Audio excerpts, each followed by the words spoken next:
Hello, I am from Berg, and this video will be about whether non-human primate communication constitutes language.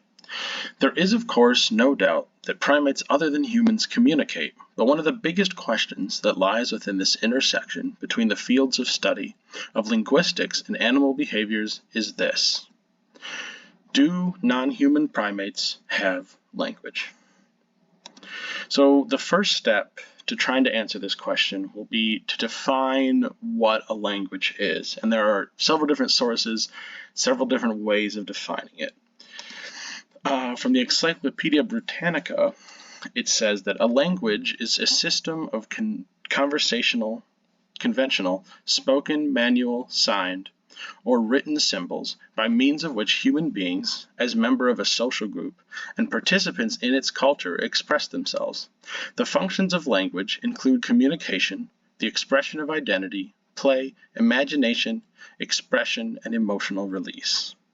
So you can see that this version of the definition from Britannica specifically mentions humans in its definition of language, which goes to show that they are already making the distinction of saying that other primates don't have language, but we'll look at other definitions as well.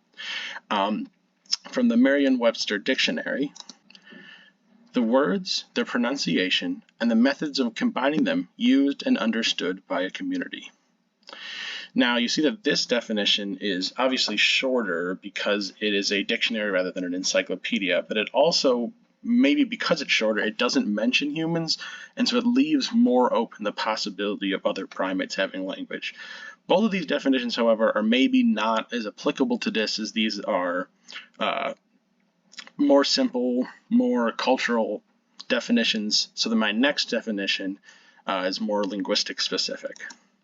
So the textbook, A Concise Introduction to Linguistics, in its definition of language, it makes this distinction between the word communication and the concept of language. When it says communication is a behavior that affects the behavior of others by the transmission of information. Versus when it talks about language, it says that humans have a highly elaborate code called language, made up of words and rules that combine them.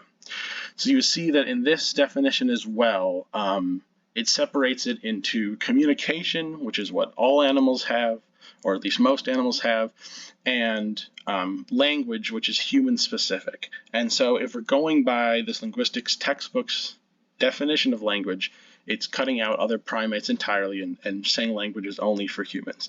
But herein lies one of the more ambiguous parts of this question, is because of that distinction between primates and humans. So the next section is separating human versus non-human primate communication. So there are several ways to go about separating and what makes them truly different from one another. By one definition, it's merely a difference of the intelligence of the creature. Take your stinking paw off me, you damn dirty ape! No! So it's somewhat of a crude and maybe funny definition to go by from the film Rise of the Planet of the Apes, but I think it does show kind of the common understanding, or at least maybe the common perception of what language is, that it's merely a difference of we're more intelligent than animals are, therefore we have language. But this is kind of limiting in that, especially in this movie, of course it's not true, because in the true reason they don't have spoken language the way we do, like they can't speak English, is because they physically lack the capability to do so. And so it's probably not only, or at least it's not specific enough to say it's just intelligence. So another way to look at it is it's a difference of the level of complexity. Animals have a lower level of complexity, and therefore that's not language. By having 3 different alarm calls, the vervet's self-preservation system is much more efficient. So are these monkey words for snake, leopard, and eagle? In the late 1970s, a group of scientists decided they were. It was a bombshell that changed the way we think about animals, though some scientists, like Dr. Hauser, took it all with a pinch of salt. That was the first indication that animals may have something that's kind of like a word. But if you really look in detail at the system, it looks to be very, very different from the human system of words. If the animal system were truly like the human system, there's no reason why they would stop at describing a small number of things in their environment. It should be explosive. Once you have the notion of reference, you can refer to things with an arbitrary relationship between sound and meaning. You're done. So you can see from Dr. Mark Hauser from the documentary Animals Like Us, the Animal Language, you can see that he makes, he says that it's really a case of animals, they don't have language because they don't really have the diversity of words that we do, versus, at least in this specific case, they only have words to talk about specific animals that are hunting them, versus if it was really language, they would have a word to describe like anything that they interact with, they would have a word for it. And since they don't, he's not considering that language. But there is, yet again, there is another way to look at it as well.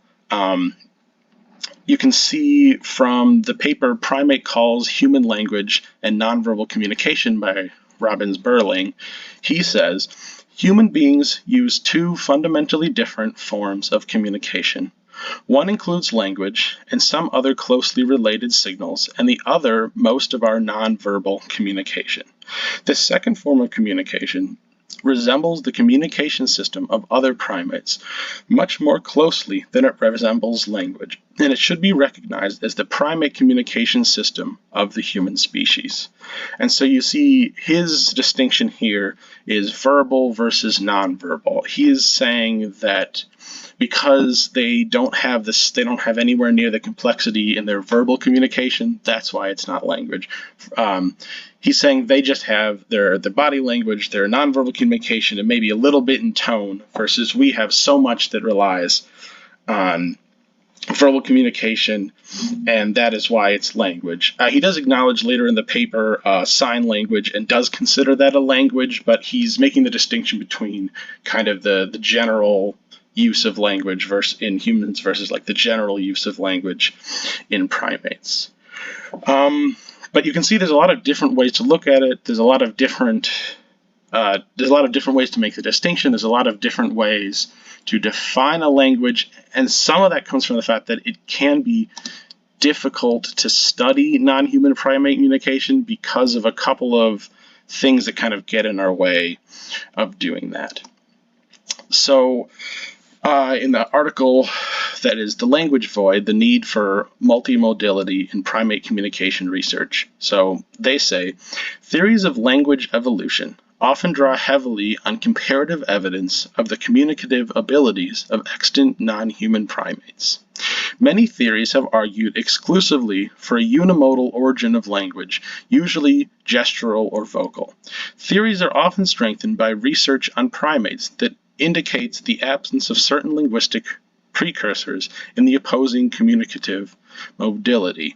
However, a systematic review of the primate communication literature reveals that vocal, gestural, and facial signals have attracted different theoretical and methodological approaches, rendering cross-modal comparisons problematic.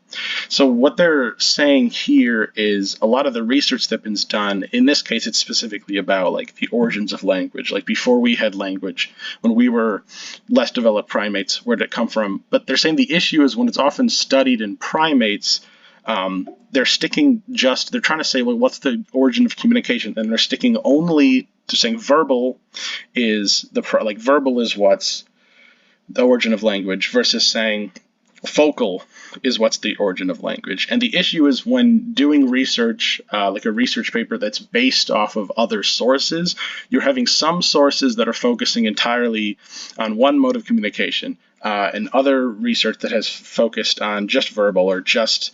And the problem is when trying to cross-reference those and try to get some kind of, singular, theory about language, you run into issues because it's been studied in this way so often that they're focusing on just one or the other instead of what they're proposing, which is unimodal, looking at all modes, not just after the fact, reviewing separate papers, but during the studies, focusing on both at the same time.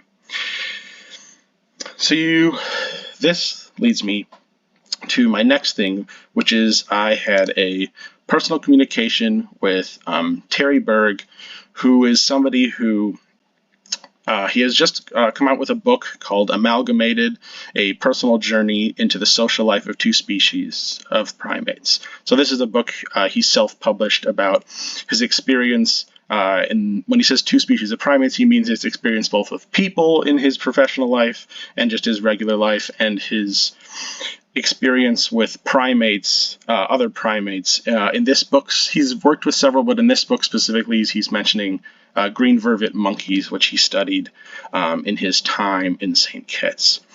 And so I spoke with him for about 20 minutes. We kind of went back and forth with an interview, and he had some interesting things to say. In your opinion, do you think that the way other primates communicate would count as a language? Oh, absolutely, I do, yes. It's just that we don't get close enough and live intimately enough with other primates to know their language. We only hear things from far away. Like if you use people and only listen to how they communicate, yelling at each other, at a distance of more than 10 or 20 feet, then you're going to get a much different idea of what language is. But most of the language in people takes place, except for telephones and electronics. It's basically we're using a voice that works with people from about within 10 or 20 feet. Right. And, so I guess people don't live with primates within 10 or 20 feet. Very, very infrequently. Right. So we're not liable to know much about other animals' language. And I'm assuming you're talking about in the wild, right? Yeah. Because they studied them up close, like in captivity, which is not the same, obviously. No, it's not the same. Yeah, it's just too much. Captivity is an artificial situation for primates. They get together in groups and they spend a lot of time together, but they're not captive. They take off from wherever they group up. Right. Yeah. Right, because people are together a lot. Right, because even maybe that's one reason why we have such developed language, because people are, comfortable, but certainly are together in close quarters quite a bit. If you go to the university, they say language, and there's all these different human languages. But then other universities realize that music is definitely a language. You have to learn how to read it, you can write it, and you can express it. Is that a language to people who say animals don't have language? Are we working with the same definition as the Sure. in the beginning? And if we are, then what is that definition? I'd like to hear it, before I answer, do animals have language? Mm-hmm. It depends what you mean when you say language. Right, so I guess really the answer in your case is, by your personal definition of language, you do believe that they have language. That's right. So to sum up both what in the video and what we talked about that I haven't included here, he states that studying primates, and part of what he loves about it is it's kind of by studying primates we're studying ourselves in a way, because much like us, they are very social animals. They have complex social hierarchy, and they interact with each other in such a way. And so by studying them, we're kind of studying the basics of our own selves. Of course, he of course acknowledges that humans, there is far more complexity in our social structure and our language, and it's not quite the same thing, but there is some basics underlying that are there for both us and other primates. But he also brings up that there are issues with the way that studies of primates have been done. A big one, of course, is that a lot of research of primate, and specifically primate language, has been done in captivity. And it's not that that research isn't useful, but if we're asking the question of can primates learn language, like, well, yes, we can teach them. We can teach them sign language. That's been shown time and time again. But by not studying them in the wild, you're only really finding if they can learn language and not answering the question of, well, do they have language on their own? And so a lot of research that's been done in captivity, you can't answer that question because you're doing it in such an artificial environment. But even when it's done in the wild, there's another issue that comes up, which is that, and this is kind of a limitation of that we haven't quite overcome, but the way we do research is that it's often done from a great distance, or a significant distance from the primates communicating is where the research is being done. And so he mentions, as you saw, that there's something that's lost there. When you're at a distance, there's subtleties in the way that they gesture, the way that they move, and even in their vocals. Like there's quiet vocals that you're not going to be able to hear from 20 feet away. And so unfortunately, by doing research in that way, that's what's missing, is you're not getting all these intricacies up close that you would get if you were studying up close, but unfortunately that's lost. Where does that leave us? Unfortunately, for the hope of a satisfying conclusion, the question of whether non-human primates have language is not fully answered. Most experts seem to say no to this question, but many other experts do say yes. When working with different definitions of a language, a conclusive answer becomes difficult. Until we have a universally accepted definition of language and break through the barriers to understanding our primate cousins, the question will remain in limbo. New research is being done into using machine learning to train AI to translate animal communication, so perhaps someday soon we will finally have a definitive answer to our question. Ivan Avrenberg, thank you for watching, and that is all.